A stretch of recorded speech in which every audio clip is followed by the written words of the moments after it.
Hello friends, நம்ம இன்றைக்கி திருச்செந்தூர் கோவில் பற்றி தாங்க பார்க்க போகிறோம். அதுக்கு முன்னாடி நான் போடுற பதிவுகள்லாம் உங்களுக்கு பயனுள்ளதாக இருந்தால் லைக் பண்ணுங்கள், ஷேர் பண்ணுங்கள், சப்ஸ்கிரைப் பண்ணுங்கள், கமெண்ட் பண்ணுங்கள். வாங்க வீடியோக்குள்ளே போகலாம். இந்த திருச்செந்தூர் சுப்பிரமணிய சுவாமி திருக்கோவில் பார்த்தீங்கன்னா முருகனோட அறுபடை வீடில் 2ஆம் வீடாக இருக்குங்க. இது தூத்துக்குடி மாவட்டம் திருச்செந்தூரில் அமைஞ்சிருக்கு. தூத்துக்குடி மாவட்டத்தில் மன்னார் வளைகுடாவை ஒட்டி இந்த கோவில் இருக்குங்க. சென்னையிலேருந்து 600 கிலோமீட்டர் தொலைவில் இருக்குது.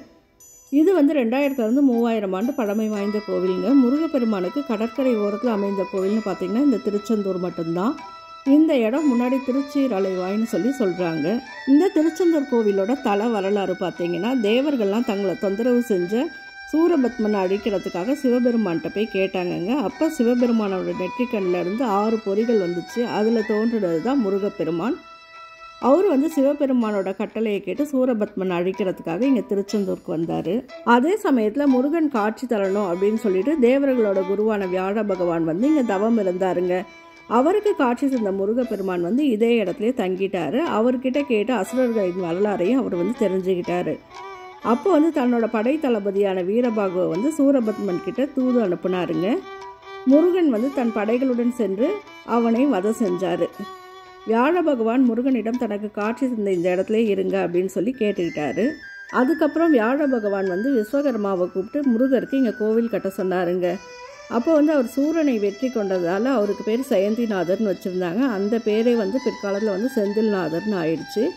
அந்த கோவிலோட பேரும் திருஜெயந்திபுரம் தாங்க அதோட பேர். நாளடைவில் அது திருச்செந்தூர்னு மாறிடுச்சு. அதுக்கப்புறம் முருகனுக்குரிய அறுபடை வீடுகளில் பார்த்திங்கன்னா திருச்செந்தூர் மட்டும்தாங்க கடற்கரையில் இருக்குது. மற்ற 5 கோவில்கள் மலை கோயிலாக தான் இருக்குது. இது 157 அடி உயரம் கொண்ட கோவில் கோபுரம் 9 தளங்களை கொண்டதாக இருக்குங்க.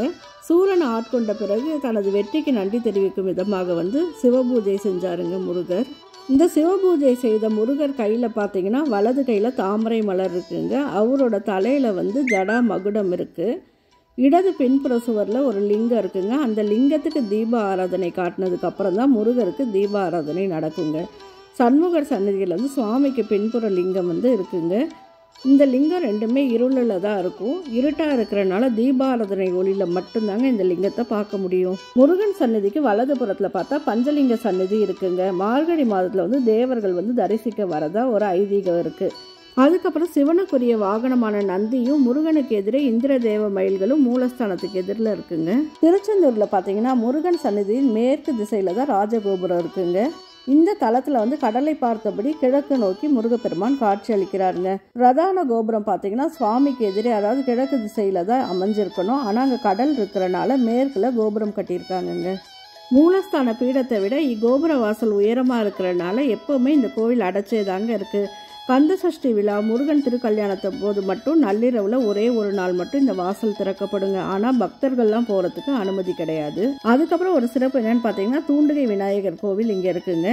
இது கடற்கரைக்கு போகிறதுக்கு அந்த பாதைக்கு தொடக்கத்திலே சுமார் 3 பர்லாங்குக்கு முன்னாடியே இந்த தூண்டுகை விநாயகர் கோவில் இருக்குது. இது சுப்பிரமணிய சுவாமி கோவிலோட உபகோவிலாக இருக்குங்க. முருகன் இருக்கும் இடத்தை பக்தர்களுக்கு தூண்டி காண்பிக்கும் விதமாக இந்த விநாயகர் இருக்கிறதுனால இந்த தூண்டுகை விநாயகர் கோவில்னு இதுக்கு பேருங்க. காலை 5 மணிலேருந்து 9 மணி வரைக்கும் கோவில் திறந்துருக்குங்க. இங்கே நடக்கிற விழாக்கள் பார்த்திங்கன்னா பங்குனி உத்திரம், திருக்கார்த்திகை, வைகாசி விசாகம், கந்தசஷ்டி. முருகத்தலங்களில் பார்த்திங்கன்னா கந்தசஷ்டி விழா 6 நாட்கள் மட்டும்தாங்க நடக்கும். ஒரு சில கோவிலில் திருக்கல்யாணத்தோடு சேர்த்து 7 நாள் நடக்கும். இங்கே திருச்செந்தூரில் முதல் 6 நாள் கந்தசஷ்டி விரதம்ங்க. 7ஆம் நாள் சூரசம்ஹாரம், முருகன் தெய்வானை திருக்கல்யாணங்க. அடுத்த 5 நாட்கள் சுவாமி திருக்கல்யாண கோலத்திலே ஊஞ்சல் சேவை என 12 நாள் கொண்டாடுறாங்கங்க. இவ்வளோ சிறப்பு வாய்ந்த திருச்செந்தூரை நம்மளாம் கண்டிப்பாக ஒரு தடவை போய் பார்க்கணும். இந்த பதிவு உங்களுக்கு ரொம்ப பயனுள்ளதாக இருக்கும், பிடிச்சிருக்கும்னு நினைக்கிறேன். பிடிச்சிருந்தால் லைக் பண்ணுங்கள், ஷேர் பண்ணுங்கள், சப்ஸ்கிரைப் பண்ணுங்கள், கமெண்ட் பண்ணுங்கள். இதே மாதிரி ஒரு நல்ல பதிவில் பார்க்கலாம்.